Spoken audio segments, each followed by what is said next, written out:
everyone, and welcome back to the F2 show by Inside F2. We have a lot to talk about, don't we? A dramatic final weekend for Formula 2 in 2024. Joining me for the final race review podcast of the season, we have Inside F2's Aaron Harper and Jenny Craig. Let's take a look at the championship standings for the final time this season. Gabriel Bortoleto is the 2024 Formula 2 champion, beating Isaac Hadjar to the title by 22.5 points. Paul Aron went into this weekend knowing that the title was a long shot, but I'm sure he'll be satisfied with a P3 finish in his rookie season. Zane Maloney, Jack Crawford and the outgoing Kimi Antonelli finished the season in the top 6. Victor Martins, Richard Verschoor, Franco Colapinto and Josh Dirksen round out the top 10. Dirksen squeezing into the top 10 of the standings in the very final race of the season. And the team standings, as we said at the top, Invicta are the champions for the first time in the modern era of Formula 2, beating Campos to the team's championship. MP Motorsport, Hi-Tech, Prema and Dams round out the top 6. Poor end to the season for Rodin means that they finished the season down in 8th, having spent most of the season in the top 5. And a win on the last round of the season for AIX moves them level on points with Trident, but they go ahead of them on wins on the final day of the season. VAR round out the team standings for 2024. Jenny, shall I come to you first? We always seem to go to Aaron first, don't we? So let's come to you first, mix it up a little bit. I'm sat here at the end of the weekend reflecting, thinking, you know what? I'm a bit gutted at the way the title ended because I would have loved to have seen a title fight. We'll get on to Gabriel Bortoleto and Isaac Hadjar in a minute, but just the feel of the final round of the season, I feel like I'm a little bit disappointed. I was so hyped for it. Yeah, I think I felt the same. When we was going into it with half a point, I was expecting a lot of F2 drama, and then I think it ended in not the worst way possible, but in a very Exactly that. Aaron, what are your thoughts and reflections? As I said, we'll get into Gabriel Bortoleto and Isaac Hadjar in a minute, but just as the weekend as a whole, what are your reflections sat here now? Yeah, it was a real shame that the title fight didn't have the send-off and finale that it really deserved. It deserved both drivers being on track and actually competing for it. It was a bit of an open goal in the end for Gabriel Bortoleto, and he just had to roll it across the line. But, you know, unfortunately, that's racing. You've got to get your car off the line. It's a standing start. It's very difficult. We've seen it before. We'll see it again, that drivers don't get away off the line for one reason or another. You start, even if you do get away, sometimes it's good, sometimes it's bad, and it can be make or break. But definitely not the way you want to see such a close title fight decided essentially after half a second of a race, really.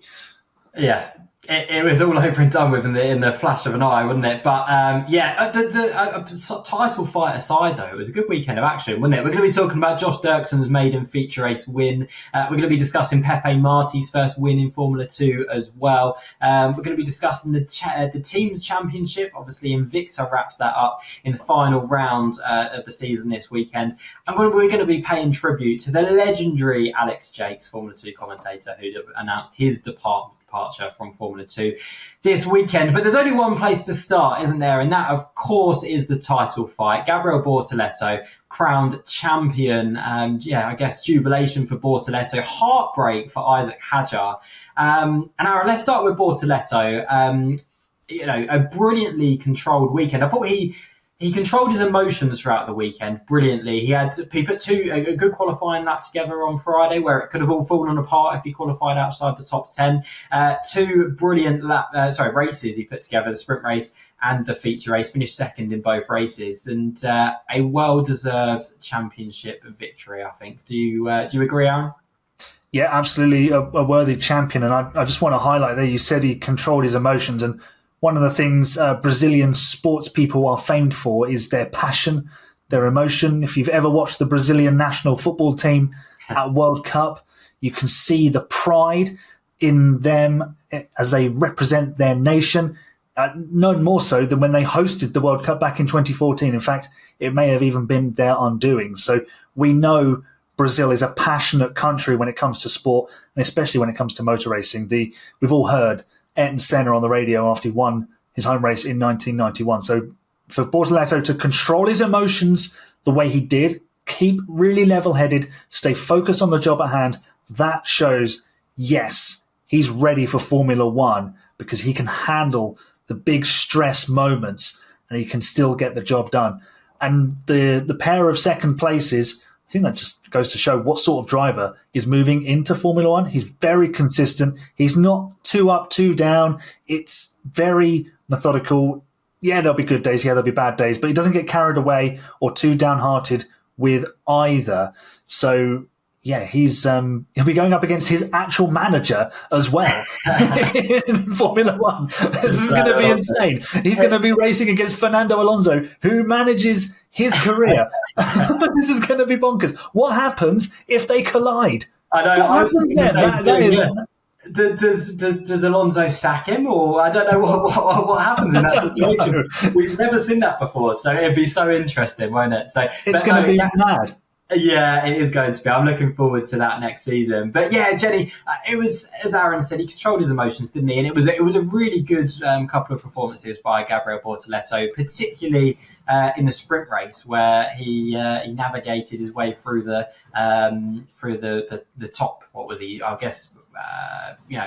Top 4 or 5 in the early stages of the sprint race, didn't he? And found himself in P2 behind Pepe Marti for quite a bit of that race. He controlled his emotions well, didn't he? Yeah, he did. And I think he did such a measured drive as well. There was no move that he did where I thought he could end up in the wall or that's not how you want to drive as a championship contender. I think everything was just so perfectly put together. I think the right driver won. I think the way that he's driven the whole season has been exciting to watch. Yeah, definitely. He said in the press conference after the feature race when he won the title, he said that it was one of the best feelings of his life. And he actually reflected on the early rounds in the season where he, I think it was Melbourne, he had an accident, he had a big accident. And he kind of struggled in the first few rounds of the season, didn't he? He wasn't, other than sticking on pole position in Bahrain, there were points in the early part of the season that he did struggle a little bit. And actually, he really built on that in the middle part of the season. That's where it all started coming together. Monza is probably the highlight, isn't it? The first challenge completed. He'd done it. Obviously then securing a drive in Formula One for next season. So, yeah, listen, great performance by Gabriel Bortoleto, not just this weekend, all season long. A very, very worthy champion. And I guess, Aaron, as well, we should pay tribute to the fact that he's one of 4 drivers now to win the Formula 3 and Formula 2 championship back-to-back. Charles Leclerc, George Russell and Oscar Piastri aren't doing too bad in Formula 1, are they?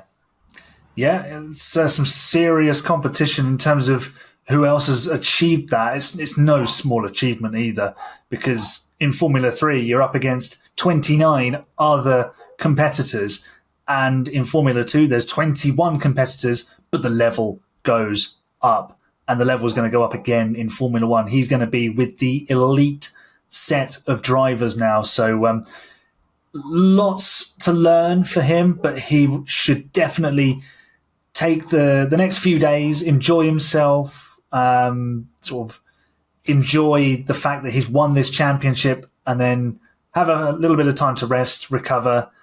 1st of January needs to be hitting the ground running, getting to know the people at Sauber and the people working with the Ferrari engine that he'll be powered by next season, and then he'll have to get to know some guys from Audi. So that could be quite fun, couldn't it? He's actually in the Sauber on Tuesday, Abu Dhabi. So straight into it, get to know a few of his mechanics, I guess, engineers, and then a little bit of a break, and then, as you say, building again for next season. So yeah, listen, from all of us here at Inside F2, a massive congratulations to Gabriel Bortoleto, the 2024 Formula 2 champion. Amazing job by the Brazilian. Contrary to that, Isaac Hadjar, I mean, as we said at the top, there's always going to be one winner and one person that misses out when you go into a title fight between two drivers going into the feature race. And Aaron, I don't know what your reflections were on Isaac Hadjar. yeah, what could have been, I guess, wouldn't it? Stalling at the start of the feature race, and yeah, unfortunately, it just wasn't to be, was it?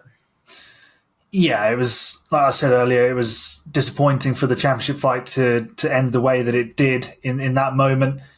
No one will be more disappointed than Isaac Hadjar. It was, the start is a moment where if you can nail it, you can make up crucial places.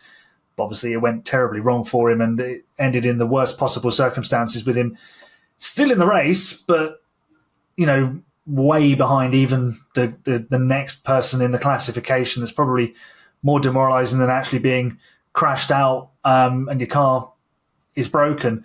So he'll be disappointed right now, but actually after a few days, the hurt will start to dissipate. But he'll realise, actually, I put together a really good season.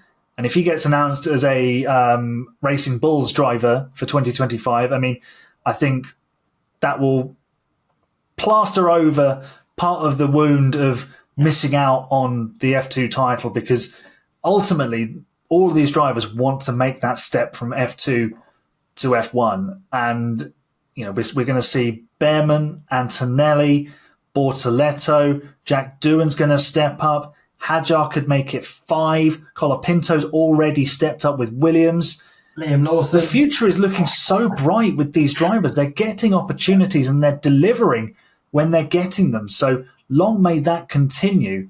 Yeah. And if Hadjar can get himself in alongside Tsunoda and show well, Liam Lawson, we like Liam Lawson, but he's going up against Max Verstappen, who's the reigning world champion.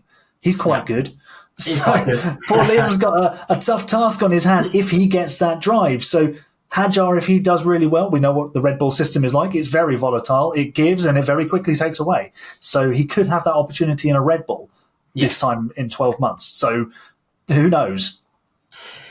Jenny, if we go by, I mean, his radio, contrary to Gabriel Bortoleto's calmness, which we've already alluded to, Isaac Hadjar was screaming down the radio in the sprint race, wouldn't he? And I guess he's probably bagged himself an RB seat based on the radio messages alone, right? He's going to fit in really well with the Red Bull system. But that swear jar between Yuki Tsunoda and Isaac Hadjar, if he does get an RB seat next season, that could be bursting at the brim, couldn't it? It could be overflowing. Yeah, for that side of things, I'd feel sorry for the engineers, because that would be a very fiery pairing. But I do think he deserves it. If we're going off the season that Hadjar's put together, he does deserve it.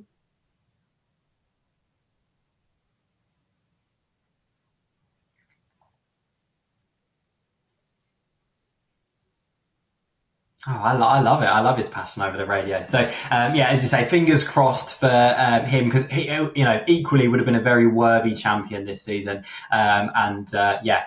Fingers crossed that he does get an RB seat moving into 2025. Let's move it on then. There was also not only the drivers' battle, if you like, for the championship. There was also the teams' championship as well. And Invicta were crowned the teams' champions, beating Campos to the crown by 34.5 points it was in the end. And Aaron, I think it's fair to say they were the best team this year. They, right from the very start of the season, they were 1-2 in Bahrain in qualifying before a disqualification. Still started on pole, obviously, with one of their cars, and end the season as champions. I think it's fair to say over the course of the season they were the best team, right?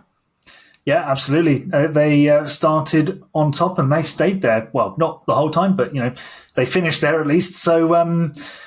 Credit to Invicta. It's been a real journey this season with the new machines for this year, and it was a question of who can hit the nail on the head and get the cars running in Bahrain and running quickly. And the expected suspects of ART and Prema really did not. And it opened the door for Invicta and Campos, who are teams who have been around in Formula 2, Invicta under various names, but they've been around the block a little bit, so they know what they're doing, and they did the job. They got the cars to the front. They got them there week in, week out. So credit to both teams for doing a fabulous job over the course of the season. It's not easy because these mechanics and crew members are going to be working long days. It's early starts. It could be late finishes if the car gets damaged. They've got to get the cars turned around and set up. And it's not easy. That's a very technical rule book that they've got to adhere to. And we'll touch on one team that maybe fell foul of that, or definitely fell foul of that this weekend. But Invicta, they had arguably the best colour scheme on the grid, bright yellow, so you couldn't miss them. And most of the time they were towards the front. So, they were in the positions you want to be when you're any team of any liveried car, any coloured livery. And, they were absolutely excellent, finishing as they started, on top. I'm so glad as well that Invicta got rid of the orange, the papaya McLaren rear wing that they had at the start of the season, which looked horrendous with the yellow, in my opinion. And they changed to the black rear wing, and I thought it looked lovely for the rest of the season. And I would have hated to have seen a car that had the potential to look as good as it did in the end, looking like it did at the start of the season, win the championship, because I'm glad they changed that partway through the season. But listen, a massive congratulations to Invicta, and a big shout out as well to Kush Maney for helping Invicta towards the title as well. Obviously, Bortoleto, massive haul of points with winning the title, but Kush also collected a lot of points during the season as well to help Invicta to win the team's championship. So massive shout out to him, and a massive congratulations to Invicta, our 2024 team's champions. We are 16 minutes into the podcast, and we haven't even spoken about the feature race yet. So we get into that. Josh Dirksen was the feature race winner. His first feature race win, the first feature race win for Paraguay as a nation in Formula 2 as well. And Jenny, P8 on the grid all the way up to win the race. In quite convincing fashion as well. It was a good performance by Josh, wasn't it?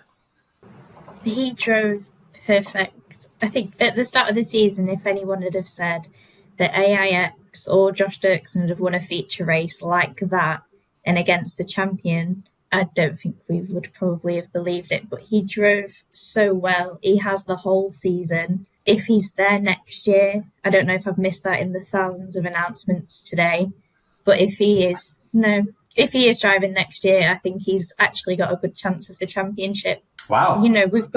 I do think that. One of my bold claims. I might not say it in the predictions podcast because it is a bit bold. But...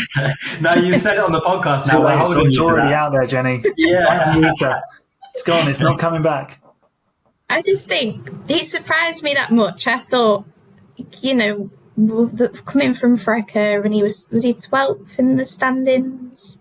He finished 10th in the standings in the end. Yeah, a win meant that he finished 10th in the standings, which is, I don't think anyone would have had him down finishing in the top 10 of the standings at the start of the season, would they? So massive congratulations to Josh Dirksen and his team. He had 18 different winners this season as well. We'll talk a little bit more about that in our season review podcast, which will be coming out in the next couple of weeks, where we'll review the season rather than, obviously, we're reviewing the Abu Dhabi weekend, I guess, in this particular podcast. So keep your eyes peeled for that one. But 18 different winners this season, unbelievable. It's the most amount of winners in a Formula 2 season ever, obliterating the previous record of 13 as well, which was last season. So what a season we've been treated to. Josh Dirksen obviously won the feature race then. Let's talk about our sprint race winner, Pepe Marti. Feels like forever ago now, doesn't it? But he became the first driver from Spain to win in the modern era of Formula 2. And Aaron, that was quite a dominant victory as well, wasn't it? Spain becoming the 25th nation to win a Formula 2 race as well. Pepe Marti, fair play to him. Yeah, it was a good weekend for drivers managed by one F Alonso, because Pepe Marti is another one of that stable group, I believe, isn't he? So Alonso has got his drivers performing well in Abu Dhabi and having success. But really pleased for Pepe Marti, because he started the season really strongly. It looked like the step from F3 to F2 was going to go really well for him, but the metaphorical wheels came well and truly off. They not only departed the car, they rolled a million miles away in the middle of the season. He had to run to go and get them back, and he's only just got them back on in time, but just in time for a sprint race win to just sort of round that metaphor off for you all. Very assured performance. The thing is, when these drivers get to the front, they know what to do. They spend so much time at the front in their junior formula that when they get there, it's second nature to them. We see it when they graduate to Formula One, the likes of Charles Leclerc, George Russell, Lando Norris, Oscar Piastri. They get to P1 and they go, oh yeah, this feels normal. Oh, this is fine. I can do this. No sweat. But when they're fighting over like 8th, they're like, oh, come on, get out of the way. I want to get to first. So it can all go wrong. And I feel like I'm not saying that Pepe Marti's had that sort of season. He's just had a lot of bad luck. But yeah, it was really nice to see him have that opportunity to deliver a commanding drive and show us that he can do it at this level. So he'll take a lot of confidence from that into 2025, wherever he ends up on the grid. I believe he's staying with Campos. Correct me if I'm wrong. I think, yeah, we believe that he's staying with Campos to partner Arvid Lindblad, obviously. So there could be a good springboard into next season, there, no? Yeah, absolutely. I mean, you're coming in off a victory, so maybe Marty and Dirksen can ride the wave of momentum into Melbourne next year, where the season will start, and yeah, they can really get their season up and running really well. But it's going to be tricky because there's going to be a lot of drivers on the grid who want to do better than they did this season. A lot of drivers coming from Formula 3 who are going to want to make a statement. Dino Beganovic, who we'll talk about, I'm sure, in a moment, will be among those, and Luke Browning and Leonardo Fornaroli as well, the Formula 3 champion. So they're not going to have it easy. But this weekend for Dirksen and for Marty, it's a line in the sand. This is almost where 2025 starts. This race 0. And they start with that momentum, and really positive for Pepe Marti. Yeah, massive shout out to Pepe Marti and to Josh Dirksen. Congratulations to them both for winning this weekend. And Aaron, that was a lovely segue into Dino Beganovic, who benefited from Paul Aaron being disqualified from the sprint race to get his first podium in Formula 2. And Jenny, we were exchanging a few messages on WhatsApp, weren't we, about Dino Beganovic, and what an impressive start to his Formula 2 career, obviously jumping in for the final 2 rounds of the season, Qatar and then Abu Dhabi, and he's qualified P5 and P4. He has bagged himself a podium.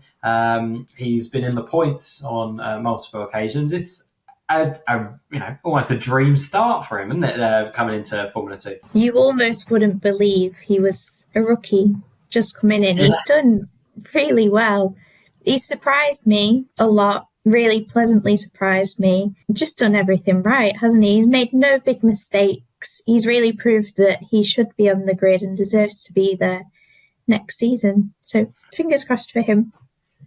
Yeah, sounds like he's off to high tech next season, so it'll be interesting to see him up against Luke Browning. Aaron, he inherited that podium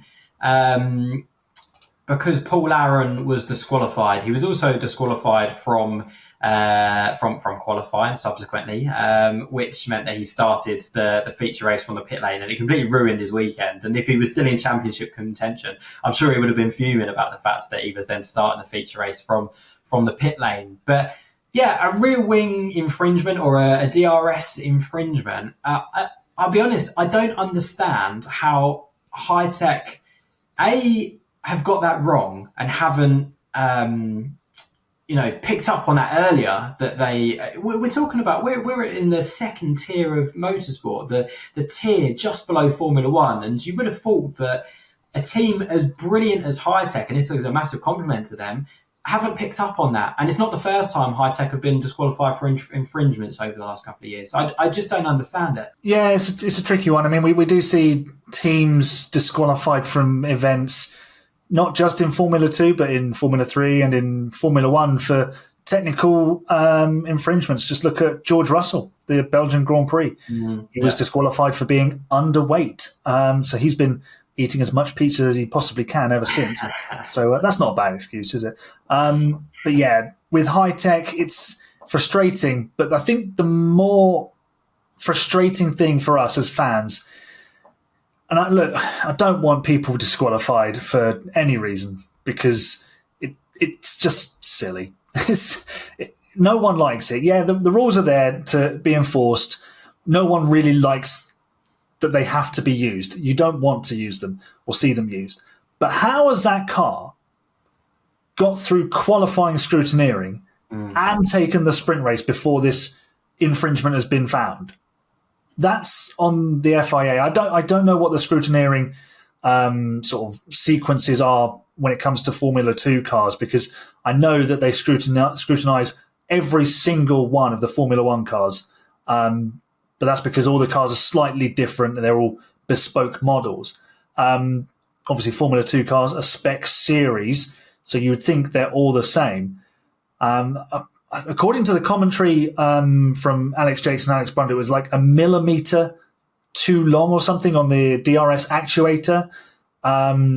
So it's really fine margins, but it's a black and white rule, and that 1 millimetre will be giving performance, whether it's marginal or not. And this sport can be marginal gains. We've seen pole position decided by thousands in the past, and even less than that. They've been level on times before. So, yeah, it's a black and white rule. You can't argue with it. It's just frustrating that they haven't caught it earlier as the FIA, so maybe they pick a few cars. I don't know. Maybe you can shed some light on it, Fraser. Yeah, I'm just having a look at the FIA F2 Technical Delegates report from Friday evening. So this is after free practice and after qualifying. So after qualifying, the following cars were drained and weighed: Victor Martins, car number 1, number 6, Miata, number 8, Beganovic, number 10, Bortoleto, number 17, Paul Aron, and number 20, Isaac Hadjar. And then it goes on to say all of the above cars were checked for front wing height, under tray front and strake height. So I don't actually know what that is. Underfloor height, side skirt height, diffuser strake height, rear wing gurney height. Suspension pickup points. I don't understand if the car has been checked after qualifying. I don't understand how that hasn't been picked up on until after the sprint race. But that was really weird. Yeah, the fact that Paul Aron's car was checked after qualifying, and they still didn't pick it up, and then they picked it up after the sprint race. That's concerning. Maybe it's just scrutineering missing something, but. Yeah, so let's give them the benefit of the doubt. I'm sure there's a logical explanation as to why that is. And, if anyone from the FIA wants to come on the podcast and explain, I'm sure we'd be very happy to have you on the podcast. But I just don't understand that one. So, anyway, I'm glad that it didn't impact on the championship, because, as we said, if Paul Aron was in with a better chance, he was a bit closer. Say if he was in Hadjar's position or if he was in Bortoleto's position, and that's what the championship came down to, then we'd have a lot of disappointed fans out there, wouldn't we? So I'm glad in a way that wasn't the case. Let's move it on then. Driver of the weekend. Let's talk about driver of the weekend. We obviously run a poll on Twitter, X, whatever you want to call it, every weekend to establish your driver of the round at home. And Josh Dirksen was voted as your driver of the round for this weekend with 42% of the votes. Who am I going to come to first? Let's go to Jenny first. Who was your driver of the round, Jennifer? Mine, surprisingly, was Richard Shaw. I loved his final laps in the feature race. Yeah. That was enough to sway it for me. That is how you want the alternate strategy to work. It was perfect. The way that he executed that was, he showed his experience, didn't he? 100 race starts. I just thought his overtakes, his tyre management was just chef's kiss. Amazing.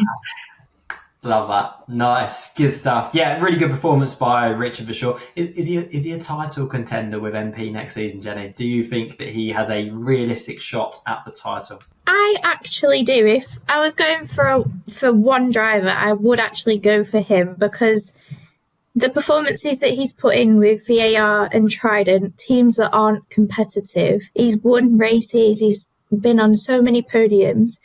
He just always seems to find pace. And now he's with a team that are very competitive. I just think that that's the dream combination, having a driver with that much experience, that much talent, and a team like MP Motorsport. I think they're a winning combination, personally. Let's wait and see for next season. Aaron, driver of the round from this weekend. Gabriel Bortoleto. Yeah. Had all the pressure on top of him, could easily have crumbled, could have made a mistake. He didn't put a foot wrong. He had to make overtakes. He had to deliver. And he did. So, yeah, he delivered on the biggest weekend of his young career and life. And, yeah, he's, as I said earlier, he's on his way to Formula One, where he'll lock horns with some of the best to ever do it. Yep. Fernando Alonso, Charles Leclerc, Max Verstappen, Lewis Hamilton. They're all waiting for him. So, good luck, mate. Yeah, exactly that. Good shout. I actually agree with the fans on this one. I think Josh Dirkson's probably my driver of the round as well. And actually, if bearing in mind he was running in the top 2 or 3 in the sprint race as well. Actually, if he had the pace that he did in the feature race, then he could have actually done the double this weekend, which would have been unbelievable. He started on the front row of the grid for the sprint race and ended up winning the race. He started P8. So, big shout out to all 3 of those drivers, to be fair. Richard Verschoor, great drive from P13 on the grid. Bortoleto, champion. Nothing is more is to be said. And Josh Dirkson, obviously, winner of the feature race. So, massive shout out to all of those drivers. That is all for today. However, a quick mention, because it would be wrong of us to sign off this podcast without talking about Alex Jacques. We've got a potential Alex Jacques special podcast coming out over the next few weeks, potentially before Christmas, potentially in the new year, paying tribute to the great man himself and the impact he's had on Formula 2. But Aaron, just a quick word on Alex Jacques and the legacy that he leaves in Formula 2. What a commentator, what a guy. Unbelievable. Yeah, it's a shame that he's moving on, because he is. I hope if he hears this, he takes this in the compliment that it's meant as. He is the Murray Walker of Formula 2. He is synonymous with Formula 2. His voice has gone to so many of the great moments over the last decade. He's called future champions of Formula 1, potentially in Charles Leclerc, George Russell, Oscar Piastri, maybe even Gabriel Bortoleto, but they've all gone on to win races at the top level. Obviously, he now commentates Formula 1 for Formula 1 itself. So, he got that step up alongside so many other junior drivers as a commentator. So, whoever they choose, they have got big boots to fill. So, Alex Jacques, thank you so much for sharing your passion for motorsport whilst commentating on Formula 2. It's been an absolute joy to be a fan and share that experience with you. And Jenny, I know you put a few words about Alex Jacques at the bottom of one of your articles this weekend, didn't you? As Aaron said, there's no one really that has owned a series like he has. He is the voice of F2, and I think his professionalism, the way that he's called some tragic events in such a compassionate way, is just the highest level of commentary that you can get. And I personally will really, really, really miss the Brundle Jacques podcast during red flags and session delays.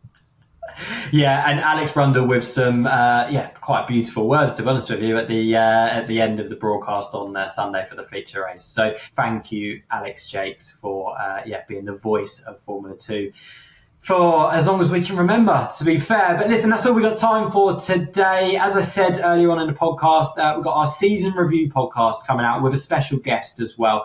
That's coming out in the next few weeks. Keep your eyes out for that. As I've just mentioned, subscribe, turn your notifications on to make sure that you don't miss both the season review podcast and the Alex Jacques special podcast. Thank you so much for your support this season.